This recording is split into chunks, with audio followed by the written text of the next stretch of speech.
তো আপনি যে পুরুষ কণ্ঠে কথা বলেন কিভাবে? এটা আল্লাহর দান ভাই আমার। আল্লাহর দান? হ্যাঁ, আমি তো সব কণ্ঠেই কথা বলতে পারি। সব কণ্ঠে? হ্যাঁ।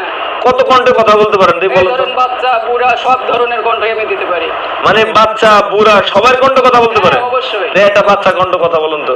হ্যালো চাচু, তুমি কেমন আছো? ভালো আছো? আচ্ছা বলো তো, সারাক্ষণ শুধু ব্যস্ত ব্যস্ত ব্যস্ত, যা তুমি শুধু কোথায় বলবো না, আমি রাগ করেছি? ওরে তো বাবা রে! ভাইয়া, শুনতে পেলেন তো? জি আপু আবার বলেন। আপনি কি শুনতে পেরেছেন? আমি তো কথা বললাম। হ্যাঁ শুনতে তো পাইছি, তা আপনি না বললেন মুরব্বীকে কণ্ঠ কথা বলতে পারেন?